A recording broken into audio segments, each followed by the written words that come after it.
At 4 o'clock in the morning on Easter Sunday, a man walked into a marina in Marsh Harbor, Bahamas. He was soaking wet. He was alone. And according to him, his wife of decades had just been swallowed by the sea. That was the story Brian Hooker told to anyone who would listen. But here is what investigators could not ignore. His boat, a 46-foot sailing sloop called Soulmate, was found miles away from where any of this supposedly happened. And when federal agents finally boarded that vessel, they did not walk off empty-handed. They walked off with bags, evidence bags, sealed, tagged, processed on a table set up right there on the dock. And the boat itself? Surrounded in crime scene tape. Not a missing person tape. Not a caution tape. Crime scene tape. That distinction matters more than almost anything else in this entire case. This is the crime files. No sensationalism, no exploitation, just evidence, just analysis, just the pursuit of truth. Lynette Hooker was a woman deeply loved by her family. Her mother Darlene described her in layers, in decades of memories. A little girl on skis with her mom, a daughter smiling on her wedding day, a mother herself, with a daughter named Carly who came into Brian Hooker's life when she was just 3 years old. Lynette was in her 60s when she disappeared. She had spent years living aboard Soulmate with Brian, the boat their home, their entire world. And for Lynette, in the end, it may have been where her world ended. The disappearance was reported on the morning of April 5, 2025. Easter Sunday. Brian Hooker told authorities that the previous evening, he and Lynette had gone ashore by dinghy to the Abaco Inn on Elbow Cay in the Bahamas. They had drinks. They had been, by his own account to family members, drinking all day. At some point in the evening, they left and headed back towards Soulmate. According to Brian, something went wrong on the dinghy in rough seas. According to Brian, Lynette went over the side. According to Brian, he could not save her. According to Brian, he drifted for hours, fired off flares, screamed into the dark at passing boats that never stopped, washed ashore on the eastern side of Marsh Harbor, knocked on doors where no one answered, flagged down a driver who simply drove away, and eventually stumbled through brush to reach a marina where someone finally got help rolling. That is his story. And almost nothing about it holds together when you place it next to the physical evidence, the witness accounts, and the behavioral record of what Brian Hooker actually did in the hours, days, and weeks that followed. Let us start with the timeline, because the timeline is where the truth lives. Brian and Lynette arrived at the Abaco Inn on the evening of April 4th. The bartender there recalled Brian ordering 2 Cuba Libres and taking them to the pool area. A separate witness, someone who photographed Brian crossing the street outside the inn, also saw both Brian and Lynette inside the bar. She was shown surveillance footage from the Royal Bahamian Police and confirmed the figures in the footage were the 2 of them. That footage exists. It has not been publicly released. Whatever it shows may become one of the most important pieces of evidence in this case. Court documents and investigative reporting indicate that Lynette was wearing, on the evening she disappeared, a royal blue Conch Republic headscarf and an aquamarine bathing suit cover-up. She also had a black fanny pack and a colored dry bag. Here is the problem. When Brian spoke to fire and rescue searchers in the immediate aftermath, he told them Lynette was wearing only a 2-piece black bathing suit. He made no mention of the headscarf, no mention of the cover-up, no mention of the fanny pack or the dry bag. Searchers went out looking for a woman in a black bathing suit. They were not looking for a woman in a royal blue headscarf. In open water and along coastline, color is everything. A royal blue scarf is visible. A black bathing suit disappears into darkness. Whether that omission was intentional or the product of shock is something only Brian Hooker knows. But the fire and rescue personnel who conducted those searches were, by all accounts, not happy about it. They felt they had been sent on a search with deliberately incomplete information. At 8 in the morning on Easter Sunday, rescuers arrived to collect Brian Hooker from the marina. They found him in blue slides, rubber sandals. Now recall what Brian told Lynette's mother Darlene in one of his very few communications with her family. He told her the ground was sharp on his feet. He described scrambling along harsh shoreline, pushing through brush, navigating rough terrain in the dark. The ground, he said, was sharp, but rescuers found him in blue slides, not barefoot, not with shredded feet consistent with a man who had crawled through coral and briar in the dark for hours. Blue slides. If you have ever walked across coral rock barefoot, you understand immediately why that detail matters. And if he had the slides on the whole time, the sharp ground story becomes one of the earliest signs that his account was something other than the truth. According to information shared by Darlene Hamlet, Lynette's mother, Brian gave her a detailed account of the night by phone. He told her he lost sight of Lynette in the water. He told her he threw a flotation device toward her, but did not know if she caught it. He told Darlene he shot off 2 flares from the dinghy. He said that was everything he had. He fired both of them, a man doing everything possible to signal for help. But here is what the physical evidence shows. When the flare gun was examined, only one cartridge had been fired. The second flare was still in the chamber, unfired. If you are in genuine crisis, if your wife has just gone over the side into dark water, you fire both flares. You do not save one. You hold nothing back. The second flare still in the gun is not a small inconsistency in a traumatized man's account. It is a structural crack in his entire story, because his story required him to have done everything possible, and the physical evidence says he did not. He also told Darlene that the reason no boats came to his aid was because it was Easter weekend and there were no boats out. In the same account, he said 2 boats did pass him in the dark and ignored his cries. Those 2 claims cannot both be true. Either there were no boats out because of the holiday, or 2 boats passed him and did not stop, one or the other. Not both. Each lie in this story requires another lie to hold it up, and those lies keep contradicting each other. Now, here is the question that defines this entire investigation. If Brian's account is true, if Lynette went over the side of the dinghy 1,000 yards away from Soulmate, if neither of them ever returned to the boat that night, then why is Soulmate a crime scene? On May 11th, 2025, Mother's Day, the United States Coast Guard intercepted Soulmate offshore of Fort Pierce, Florida. The vessel was being transported back by a hired delivery crew who had no idea what they were walking into. The Coast Guard pulled them over on the water. Lights and sirens, the maritime equivalent of a traffic stop. Soulmate was taken into custody and towed to the Coast Guard station at Fort Pierce, and then the crime scene tape went up. Visible from the water, visible from the air, unmistakable. Federal agents spent more than 3 hours below decks. They came up carrying things. Lots of things. Evidence bags were set up on a table on the dock. Items were photographed, tagged. The chain of custody was being established, meaning whatever came off that boat is intended for legal proceedings. 3 hours below decks on a sailing vessel is not a cursory sweep. It is the kind of time you spend going through compartments and bilges and under floorboards and inside lockers and behind panels. Luminol testing can reveal blood residue on surfaces that appear visually clean, even surfaces that have been scrubbed or bleached. Touch DNA can be recovered from surfaces briefly contacted. A grab mark, the edge of a hatch cover, the handle of a tool, the rim of a berth. If something violent happened aboard Soulmate, the traces may still be there. The question is not whether those traces exist. The question is whether the weeks at sea compromise them beyond use. Federal forensic laboratories do not give up on difficult samples. They apply more sophisticated methods. The Apple Watch that Lynette was photographed wearing at the Abaco Inn pool that afternoon may be one of the most significant pieces of evidence in this entire case. Lynette had a habit, confirmed by her daughter Carly, of taking the watch off in the evenings to charge because its battery life was poor. She would remove it around dinner time and put it on the charger aboard Soulmate. If Lynette's Apple Watch was charging on that boat while something was happening to her, that watch may know more than any human witness. Apple Watches log movement. They log heart rate. They log inactivity. They note when they have been removed from a wrist and when they have not. If the watch recorded unusual inactivity at a specific time, a cessation of heart rate data, a detection of a hard fall, any of those signals would be extraordinarily significant in building a true timeline of what happened aboard Soulmate that night. Her L necklace is another detail. Lynette wore a small gold pendant in the shape of the letter L. It was one of the only pieces of jewelry she consistently wore. Her daughter Carly now has that necklace, meaning it was recovered from the boat. But if Lynette never returned to Soulmate after leaving for the Abaco Inn that evening, how did her necklace get there? Or was it already on the boat from an earlier visit? These are the questions that seem small but become enormous in a federal investigation, because every item has a position and every position tells a story. Phone records from both Brian and Lynette's devices will be central. Every ping to a cell tower creates a record of approximate location. Every time the screen activates, every call placed or received,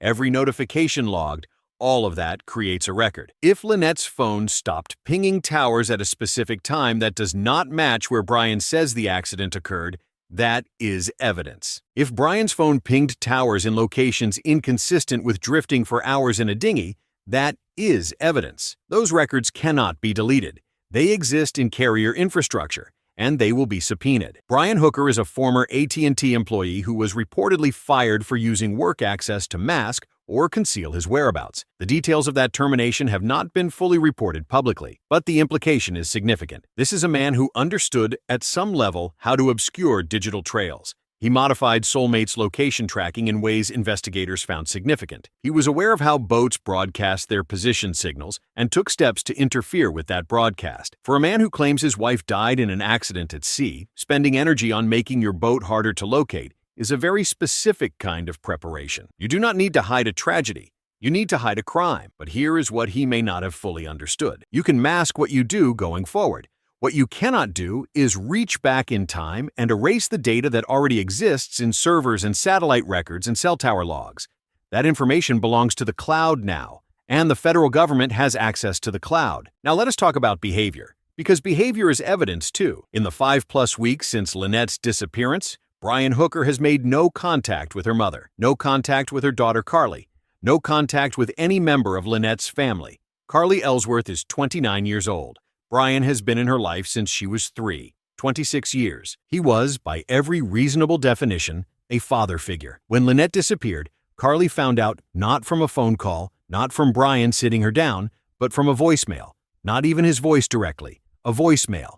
And since that day, nothing. Not a word on her 29th birthday, which fell during the weeks of this investigation. Not a text, not an email, not a card. If Brian's story is true, if what he says happened is real, then he is a victim. He is a man who watched his wife of decades disappear into dark water and could not save her. And a victim, a genuinely grieving husband, does not wall off his stepdaughter for weeks after the worst night of his life. He does not go silent. He does not go underground. He commiserates. He makes plans. He reaches out. He weeps with the people who also loved her. He does none of those things. In American jurisprudence, that pattern of behavior has a name. It is called consciousness of guilt.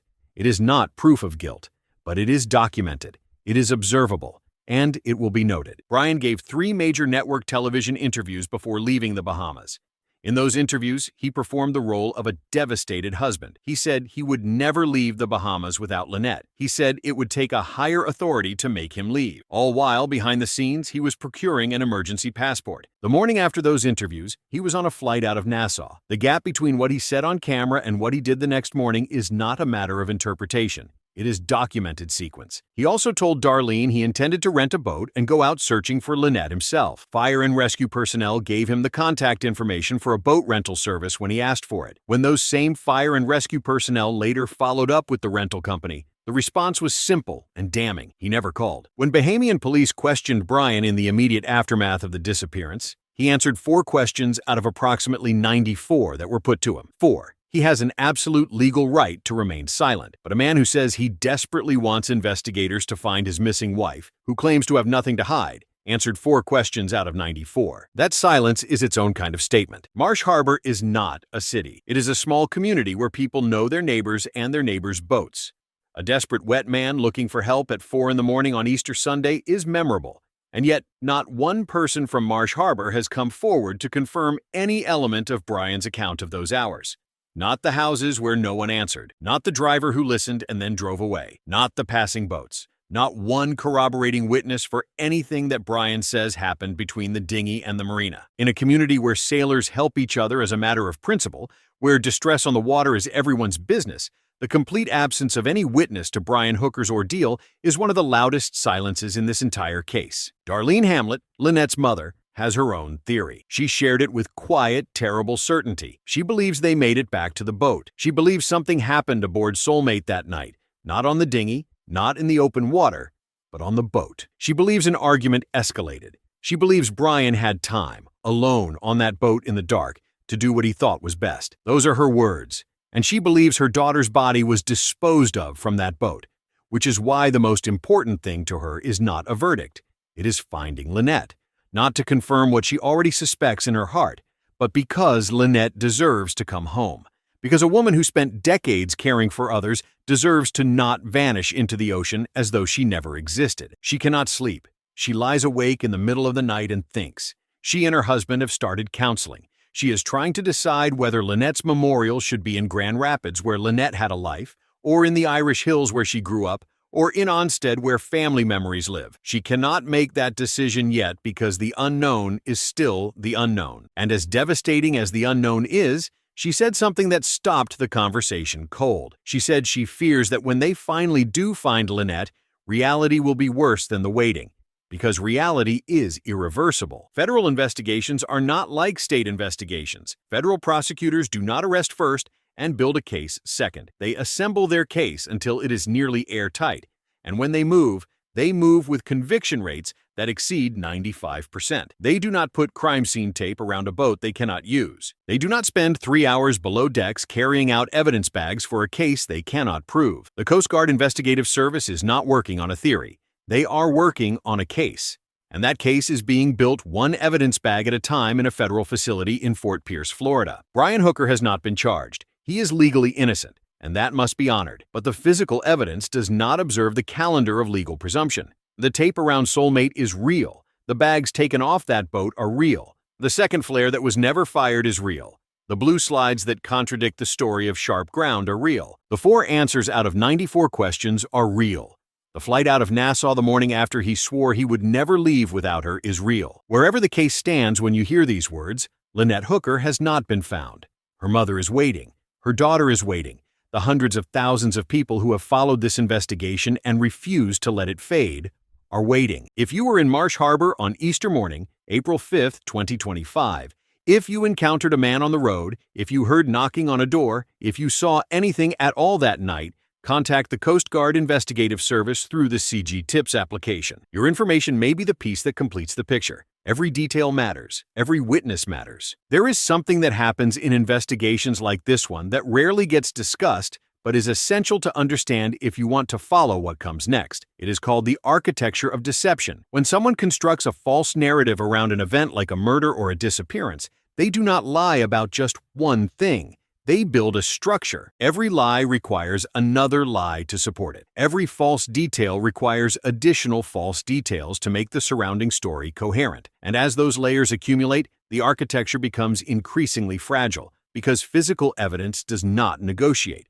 Physical evidence does not accept revisions. It simply is. And when it contradicts the architecture, the entire structure eventually collapses. Brian Hooker's architecture began at the marina in Marsh Harbor. From that first account of a tragedy at sea, he set in motion a series of claims that would need to survive contact with investigators, with surveillance cameras, with digital data, with forensic analysis, and with the memories of everyone who was in the Bahamas that Easter weekend. And one by one, those claims have begun failing that contact. The flare story is instructive. He emphasized the number 2.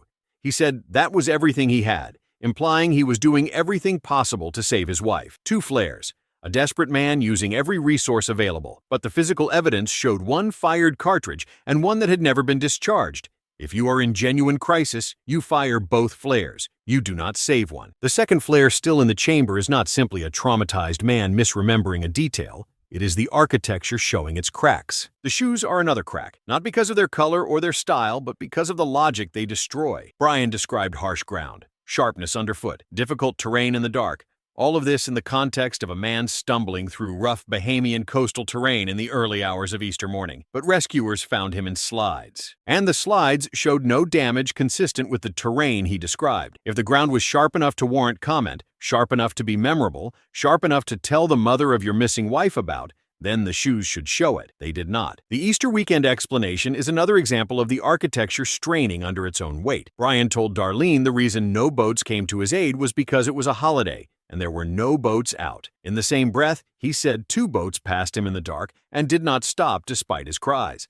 Those 2 claims cannot coexist. Either there were no boats because of the holiday, or 2 boats passed him. The architecture needed the holiday to explain the absence of rescuers, but it also needed the passing boats to explain why his flares and screaming had not summoned help. Each piece of the lie required another piece, and the pieces kept contradicting each other. And then there is the matter of Soulmate's route after Lynette disappeared. The boat did not immediately return to the United States. It sat. Brian eventually arranged for delivery by a hired crew, people who had no connection to the case and certainly no knowledge that they were being paid to transport what investigators would soon designate a crime scene. What he did not account for was the Coast Guard pulling that vessel over offshore of Fort Pierce. When those lights came on and that announcement was made, everything Brian had tried to control became immediately uncontrollable. The boat was in federal custody. His planning had run out of road. The community in the Abacos is an element of this case that deserves attention. The boating world in that region is close and interconnected. People know each other. Captains know other captains. Marina workers know who comes and goes. And when Lynette disappeared, those who knew her and Brian began asking questions the official investigation had not yet caught up to. Captains who knew the currents gave their analysis of whether the drift story held up. Locals who were on the water that Easter weekend said they saw nothing consistent with Brian's account. The independent journalism and podcast work that brought this story to a national audience was built in significant part on information provided by Bahamian community members who refused to let this woman's disappearance become just another sad story that faded away. Darlene Hamlet said she gets anonymous phone calls. She gets emails from strangers who never met her daughter. She gets messages from Lynette's high school friends who saw the news and felt compelled to reach out. She said she cannot express how much that helps. Not because those messages solve anything, but because they mean Lynette is not invisible. They mean that a woman who was living a quiet life on a boat in the Bahamas, a woman whose disappearance might have been written off as a sailing accident by anyone willing to accept the first available explanation, that woman is being held in the attention of hundreds of thousands of people who are not willing to accept it. Carly Ellsworth went back to work. She had to. She is 29 years old, and the world does not stop turning because your mother is missing. She spent the weeks after the disappearance on camera and in interviews trying to keep her mother's face in front of people, trying to make sure Lynette Hooker was not forgotten the way missing women so often are when the news cycle moves on. She had briefly been in contact with Brian's daughter, Rosie. That contact has since gone dark. Brian's family has closed ranks. Carly is left with her grandmother, her grandfather, her boyfriend Steve, and the community of strangers who have adopted this case because they cannot stand to see a woman disappear without anyone fighting for her. When the forensic analysis of Soulmate is complete, this case will enter its next chapter. Either the evidence will be sufficient to support a federal indictment and the process that ends in a courtroom will begin, or it will be insufficient, and a family will have to find a way to live with an absence that has no official resolution. Both outcomes are possible. The system is not perfect, but the system right now is working. Federal agents are working. The evidence is being processed, and the truth, whatever it is somewhere in those evidence bags, in those digital records, on that Apple Watch, in the footage from the Abaco Inn, waiting to be extracted. Lynette Hooker was a grandmother, the daughter of a woman who cannot sleep, the mother of a young woman who found out her mother was gone from a voicemail. She had a large footprint, as Darlene described it, in Grand Rapids and in the Irish Hills. She had people who loved her across decades and across states. And she deserves to come home, not as a statistic, not as a case number, as Lynette, as herself. This is not just a story. It is a real life, a real family, a grandmother who cannot sleep and a daughter who spent her 29th birthday waiting, and a case that may still have answers waiting to be found. The search for truth continues.